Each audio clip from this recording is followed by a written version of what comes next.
Hello everybody, this is another free range exercise. Free range means I'm just going to showcase how I practice on the regular. No fancy editing on my part. It's a great opportunity for you guys to actually see what tying fast and suturing a little bit faster, like at a resident level, might look like, and without me doing much editing or otherwise cheating. So today we're going to do bite practice, and bite practice includes a very important component, which is of course positioning. Positioning means how do you position your hands, how do you plan your bites in like beforehand in order to take, let's say, perfect instrument tying bite versus a perfect hand tying bite. So here, for example, I'm going to do a simple instrument tying bite, and the purpose of instrument tying really is to conserve suture and to add speed to whatever it is we're doing. That's why plastic surgeons like it so much. It's because they have to place a million sutures. They don't sit around worrying about fancy details and, let's say, very like minute details that I have to do with hand tying. And now, excuse my English, but doing two things at the same time is a little challenging. So this is a very indicative way to instrument tie that I just showed. I'm gonna go through all the steps again and again until I run out of suture. So first of all, position the needle on your working instrument. And now let's take an interrupted bite. An interrupted bite means that I'm gonna bury my knot. So interrupted, inverted, or rather bite means that I go in to out on this side and out to in on my right side, as opposed to just going through and through. So as you can see here, I'm ending with a slightly larger tail than I would like, so I'm gonna pull on this arch right here and I'm gonna pull through. And as I'm holding this with my DeBakey, I'm gonna do once, twice. I'm gonna grab the free end, I'm gonna pull through, and I'm gonna pull tight to make sure it's nice and tight. The third knot is gonna be a slip knot. A slip knot means that it's coming down as a slip. Remember hand tying? This is the exact same deal. And if you pull on your post, it's gonna tighten. Did you see how it tightened right there? The fourth knot can be a square. The fifth knot can also be a square. And now do this little party trick where I switch the position of my needle driver and I use my scissor instead. Going over the steps individually with me talking with my shitty English is not as important as you actually seeing me do them, because this way you can imitate them at home. So I use my left instrument as a fulcrum a lot, and this is a trick that we learned from laparoscopy. I pull the free end towards my side. Let me reposition to the middle. I'm taking my next bite like so. I'm re-grabbing, I'm pulling through. Again, I'm using my right instrument as a fulcrum.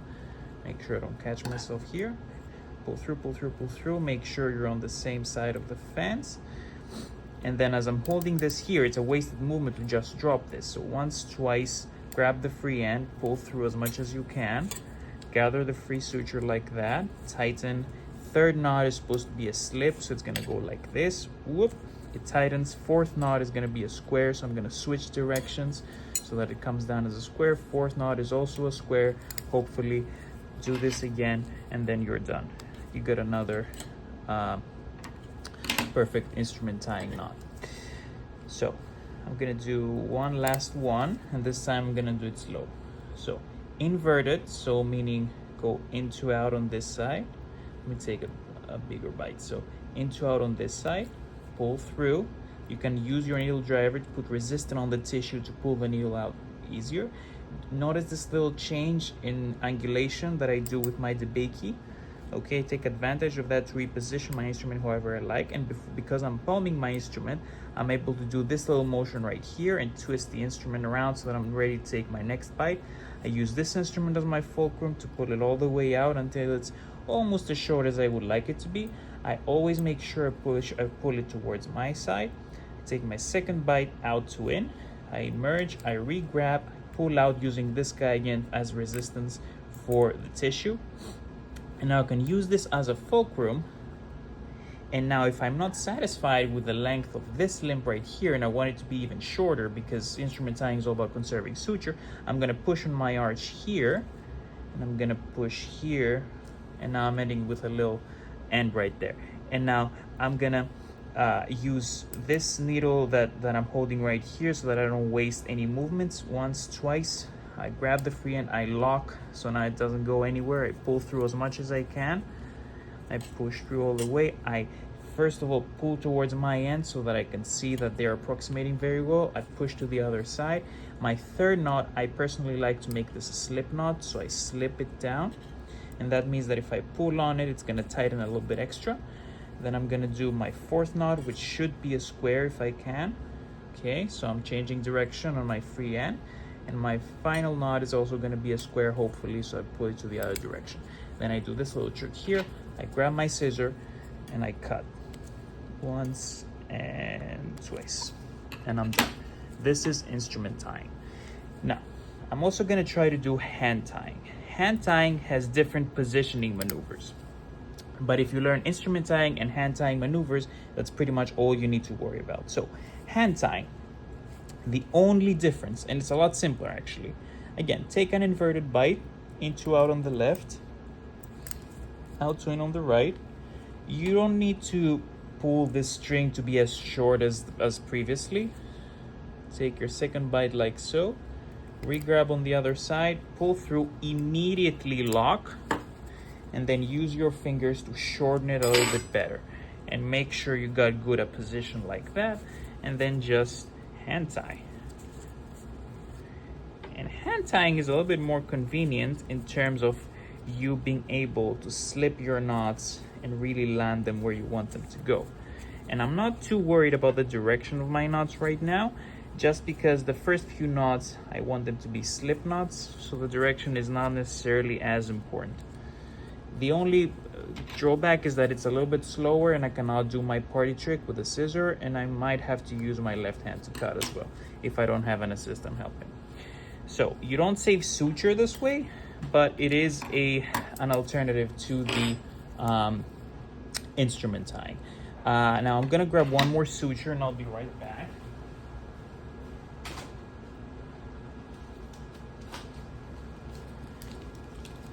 Okay, so back to hand tying. This is another suture right here. 2O ethibond, very nice.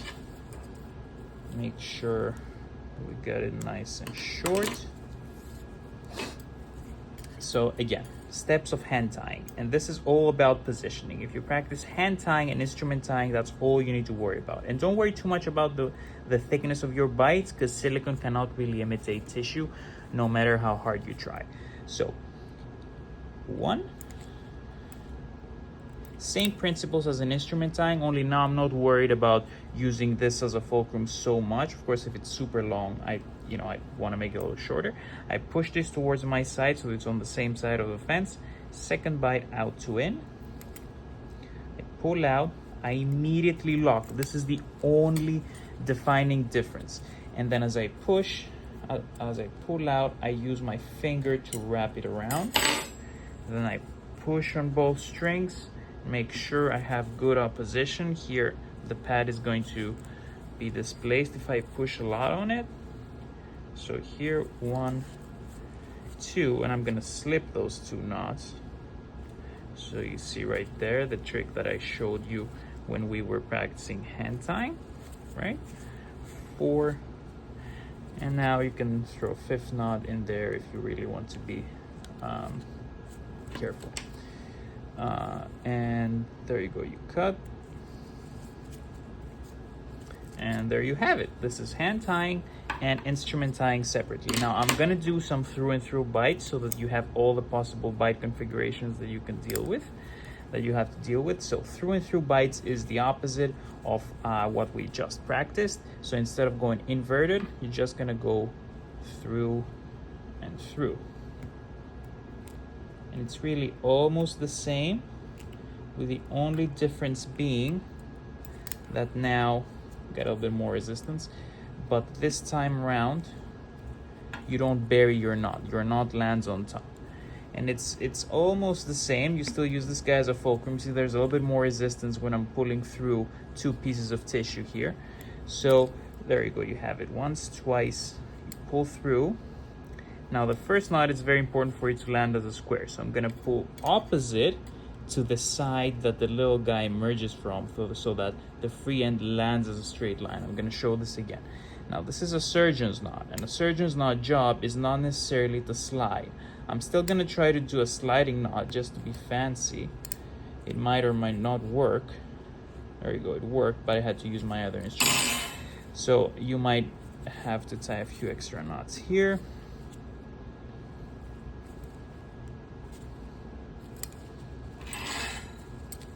And there you have it. This is interrupted bites that are through and through.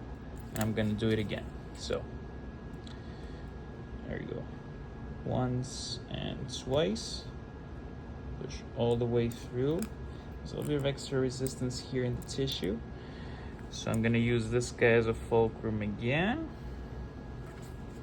Now once, twice, I pull through. And I push this guy opposite to the way that it emerges from, so that it lands a straight line. The first knot is a perfect square. Now I can square all these knots if I have to, but I want to slide them. I want to make this a sliding knot situation. You'll see it's a little bit more difficult to slide this knot. It still slides if you take a close look at it, but the issue is that the resistance between the tissue is not, it's so great here with the silicone and the braided suture that I'm using, that the knot doesn't slide so well. So it might be better to just, do square knots all the way. And what I mean by that is the way plastic surgeons like to do it. They just like throwing square knots in there, and they rely on the friction between the first two knots. So the surgeon's knot. Surgeon's knot, what is a surgeon's knot? Surgeon's knot is two knots at the same time instead of two consecutive knots. So let's say I want to do a through and through bite once and twice. Pull through as much as I can. I use this guy as a fulcrum again, which I personally like to do. There's a little bit of extra resistance here. Once, twice, I grab the free end, I pull through, I cross so that this lands as a perfect square. Third knot, I also want to be a perfect square. And if it's a perfect square, I probably want it to be a little tighter, because I'm relying on the relative resistance between the consecutive knots to keep my knot in place. Now this is going to lock. This does not really work that well for me, because this is a braided suture to begin with, and it's not gonna slide super well either because they were square knots. Oh, it did slide. Well, again, I'd say try to square the first knot and then try to do a slip knot if you can. You don't really need to be that precise about the details, at least not that I've realized so far. Again, I'm not a super expert or anything. But if the first knot is a square, then you can be a little bit more liberal with, let's say, doing slip knots instead of square knots every time. As long as you're confident that you can slide consecutive knots, because braided suture is really not gonna hold a lot of tension when you throw a surgeon's knot, because it doesn't have that much memory to it to begin with. So I'm throwing a square knot like so, opposite way, pull through, I hold up so that it's a slip knot, because I personally like it. I pull on this guy so that it tightens a little bit. Third knot, fourth knot, and notice how I'm changing direction. This is what you're supposed to do if you want to throw square knots. Then I do my little party trick here, and I cut. And just to conclude, I'm going to show a through and through bite with hand tying.